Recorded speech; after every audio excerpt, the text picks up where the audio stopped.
আজকে বর্তমান অন্তর্বর্তী সরকারের মাননীয় প্রধান উপদেষ্টা প্রফেসর ডক্টর মোহাম্মদ ইউনূস বিভিন্ন রাজনৈতিক দলকে, আমাদের দল এবং গণতন্ত্র মঞ্চের ভুক্ত দলগুলো সহ বেশ কয়েকটি রাজনৈতিক দলের নেতৃবৃন্দকে ডেকেছিলেন কথা বলার জন্যে, এবং সেই বৈঠকে তিনি বর্তমান পরিস্থিতি কিছুটা তুলে ধরেছেন।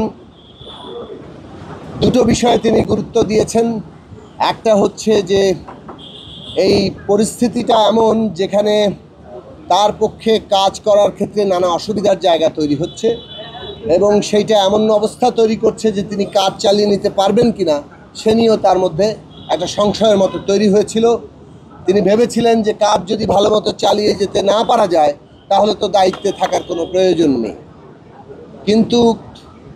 আবার যে দায়িত্বের জায়গা তিনি নিয়েছেন, সারা দেশবাসীর প্রত্যাশা, রাজনৈতিক দলগুলো সহ দেশের জনগণের যে ভরসার জায়গা আছে, সেই সব উপলব্ধি করেই তিনি সকলের সাথে আবার আলাপ আলোচনা করছেন যে কীভাবে এই পরিস্থিতিটাকে একটা কাঙ্ক্ষিত জায়গায় নিয়ে যাওয়া যায়। দ্বিতীয় আরেকটি বিষয়ের উপর তিনি গুরুত্ব দিয়েছেন, সেটা হচ্ছে যে দেশের সার্বিক যে রাজনৈতিক এবং নিরাপত্তাগত পরিস্থিতি, নানা ধরনের আশঙ্কার জায়গা এখানে তৈরি হচ্ছে। বাংলাদেশের অভ্যন্তরে আমাদের পরাজিত যে ফ্যাসিস্ট শক্তি, তাদের নানান রকম তৎপরতা, গোপন প্রকাশ্য, এবং তাদের যে বিদেশি সহযোগীরা, তারা যেভাবে নানা ধরনের এই যে অন্তর্বর্তী সরকার, বাংলাদেশের একটি গণতান্ত্রিক প্রক্রিয়া এবং আমাদের স্বাধীনতা, সার্বভৌমত্ব, এই সব কিছুকে বাধাগ্রস্ত, ব্যাহত কিংবা ক্ষতিগ্রস্ত করার জন্য চেষ্টা করছে, সেইটা একটা আশঙ্কাজনক অবস্থা আছে। সেই ক্ষেত্রে তিনি সকলের যে ঐক্য, সেই ঐক্য কামনা করেছেন, যে রাজনৈতিক দিক থেকে এবং দেশের শ্রেণী পেশার মানুষ, শিক্ষার্থী, সমস্ত জনগণ এবং বিশেষভাবে রাষ্ট্রীয় প্রতিষ্ঠানগুলো সকলে মিলে আমরা যদি একটা ঐক্যবদ্ধ জায়গায় থাকি, তাহলে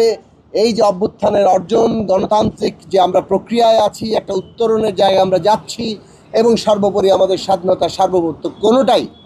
বাধাগ্রস্ত কিংবা ক্ষতিগ্রস্ত করার শক্তি কেউ পাবে না। তো সেই জায়গা থেকেই তিনি বৈঠক আহ্বান করেছেন, বিভিন্ন রাজনৈতিক দলের সাথে তিনি কথা বলছেন। আমরা আমাদের দিক থেকে বলেছি যে বর্তমান অন্তর্বর্তী সরকার যাতে এই যে ফ্যাসিস্ট সরকারের পতনের পরে যে ঐতিহাসিক দায়িত্ব গ্রহণ করেছেন, একদিকে হত্যাকারীদের বিচার, অন্যদিকে জনগণের যে প্রত্যাশা, দেশে একটা নতুন রাজনৈতিক বন্দোবস্তের জন্য একটা আমূল সংস্কারের জায়গায় যাওয়া,